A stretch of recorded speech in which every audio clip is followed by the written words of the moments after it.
Welcome to Tamer Bowling Video Ball Reviews. For all your bowling needs, check out our partner PerfectAimBowling.com. Today we are testing the new Motiv Forza SS. Tester 1 is yours truly, a medium speed lefty tweener. Tester 2 is a high speed cranker. Tester 3 is a high rev power player. We are testing on a 40-foot medium house shot. For first impressions, if you were to go to Motiv's chart, you would think that the Forza SS would roll a little smoother and stronger than the Chronic Paranoia, but it's definitely more ball everywhere. More on that later, but I must say I very much enjoyed the Sigma core and this ball did not disappoint. We'll start with value, and I gave the Forza SS an 8 out of 10. It's a moderately priced ball. Of course this is subjective, but it's based on the typically medium lower volume house shots that many people face and let's say medium hand. If you need lots of ball motion on the conditions you face or see higher volume sport shots, then the value for the Forza SS shoots straight up. For me, the lefty, I laid it out to get some length and a stronger transition. With a solid cover stock and smooth rolling core already slowing things down, I wanted to make sure I had some pop down lane. I think you can easily see the predictability of the ball motion. You can also see that ultimately I think it would be happier seeing more volume for me. It's slowing down a bit too much, and while it still carried fairly well, sometimes it looked like it was running out of steam. But the carry, despite that, is precisely why I would prefer this ball as a benchmark. I don't have to get killed throwing away frames looking for the right reaction. Overall, we gave the Forza SS an 8.5 out of 10. Firstly, I really feel that the Sigma core is a gem for Motiv, so I'm glad to see it back. It has that low RG, heavy rolling characteristic, but still boomy punch through the pins. There's a bit of a rounded but strong shape down lane. Add this solid cover stock, and if you squint, you might see a game breaker hiding in there.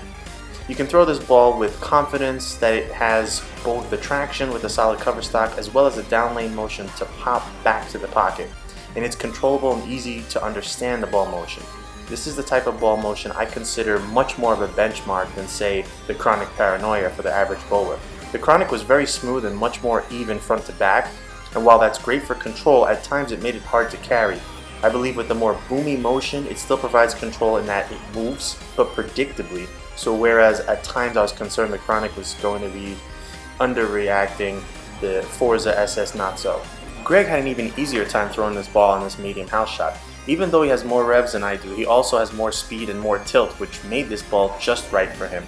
Again, easily predictable motion with good punch down lane. Sometimes those are mutually exclusive, and they are not with the Forza SS. Sean, our third tester, has a bit higher rev rate than Greg, but also has very little tilt, and you can instantly see a difference in ball motion. The Forza SS stood up very strongly for Sean due to the very low tilt and higher rotation. The ball was really continuous, but he had to be so far left to keep this ball from overhooking. Plain and simple, Sean needs more oil to comfortably use the Forza SS. I will add that with the Forza SS, it's one of the few times where I'm not sure it fits in Motiv's ball guide quite correctly in relation to other balls in the lineup. Specifically, I don't see the correlation of the Forza SS to the Chronic Paranoia. It may be placed correctly in the overall chart, but no way do I see the Chronic more angular than the Forza SS. That's just our observation. All in all, we really like the Motiv Forza SS. We all saw that strong but predictable motion while having a great shape. For me, that's the key that I believe will make this ball a benchmark type success, the shape. If you have average hand with even a little tilt or speed dominant with forward roll, you'll find this ball quite usable on typical medium house conditions. If you're heavier handed and rev dominant, you'll like this on heavier patterns. This ball will look especially good on tougher patterns. I'm looking forward to seeing this one on some of the PBA patterns. In terms of miss room, I honestly had miss room in and out, but out was a bit safer because it has the capability to charge back, whereas it is just a touch less likely to hold from inside. For Greg, it was quite similar. For Sean though, it was more pronounced in that misses in had no chance to hold. The ball was too strong standing up to hold pocket from there. And from how deep he was, he had to be careful not to overthrow it to the outside, which happened occasionally.